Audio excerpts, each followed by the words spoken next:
ವಿಜಯ್ ನಟನೆಯ ಜನನಾಯಕನ್ ಸಿನಿಮಾ ಬಿಡುಗಡೆಯಾಗಿ 11 ದಿನ ಕಳೆದರೂ 300 ಕೋಟಿ ಸಹ ಕಲೆಕ್ಷನ್ ಮಾಡಲಿಕ್ಕೆ ಸಾಧ್ಯವಾಗಿಲ್ಲ.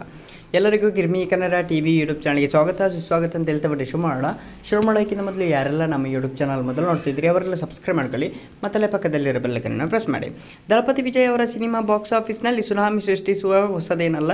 ಈ ಹಿಂದೆ ಬಿಡುಗಡೆಯಾದ ಅವರ ಲಿಯೋ ಸಿನಿಮಾ ಬರೋಬ್ಬರಿ 623 ಕೋಟಿ ರೂಪಾಯಿ ಹಾಗೂ ಗೋಟ್ ಚಿತ್ರ 455 ಕೋಟಿ ರೂಪಾಯಿ ಗಳಿಕೆ ಭರ್ಜರಿ ಯಶಸ್ಸು ಕಂಡಿತ್ತು. ವಿಶೇಷವೆಂದರೆ ವಿಮರ್ಶಕರಿಂದ ನೆಗೆಟಿವ್ ಪ್ರತಿಕ್ರಿಯೆ ಪಡೆದು ಹೊರತಾಗಿಯೂ ಈ ಎರಡು ಸಿನಿಮಾಗಳು ಬಾಕ್ಸ್ ಆಫೀಸ್ನಲ್ಲಿ ದಾಖಲೆಯ ಕಲೆಕ್ಷನ್ ಮಾಡಿದ್ದವು.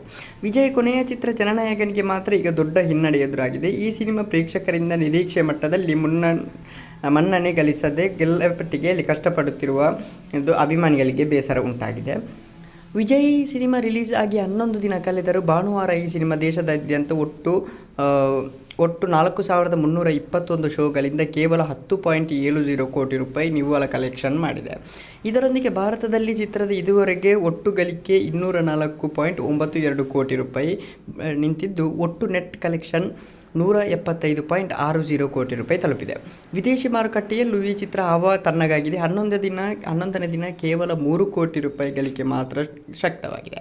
ಇದರಿಂದ ಚಿತ್ರದ ಒಟ್ಟು ಓವರ್ಸೀಸ್ ಗ್ರಾಸ್ ಕಲೆಕ್ಷನ್ 91.00 ಕೋಟಿ ರೂಪಾಯಿ ಮಟ್ಟಿದೆ ಅಂತಲೇ ಹೇಳ್ಬೋದು. ಭಾರತ ಮತ್ತು ವಿದೇಶಿ ಗಳಿಕೆಯನ್ನು ಒಟ್ಟಾಗಿ ಸೇರಿಸಿ ಜನನಾಯಕನ್ ಚಿತ್ರದ ವಿಶ್ವದಾದ್ಯಂತ ಒಟ್ಟು ಗಳಿಕೆ ಕೇವಲ 295 ಕೋಟಿ ರೂಪಾಯಿ ತಲುಪಿದೆ ಅಂತಲೇ ಹೇಳ್ಬೋದು. ಸಾಮಾನ್ಯವಾಗಿ ವಿಜಯ್ ಸಿನಿಮಾ ಆರಂಭಿಕ ದಿನಗಳಲ್ಲಿ 300 ಕೋಟಿ ದಾಟ್ತಾ ಇತ್ತು. ಆದರೆ ಇವಾಗ 11 ದಿನ ಆದರೂ 300 ಕೋಟಿ ದಾಟಲಿಲ್ಲ. ಬದಲಾಗಿ 295.92 ಕೋಟಿ ರೂಪಾಯಿ ಆಗಿದೆ ಅಂತಲೇ ಹೇಳ್ಬೋದು. ಓಕೆ ಗೈಸ್, ಮುಂದೆ ಸಿಗೋಣ. ಅಲ್ಲಿ ಲೈಕ್, ಶೇರ್, ಸಬ್ಸ್ಕ್ರೈಬ್ ನಿಂದಲ್ತಲ್ಲ. ವಿ ಸೋ ಮಚ್.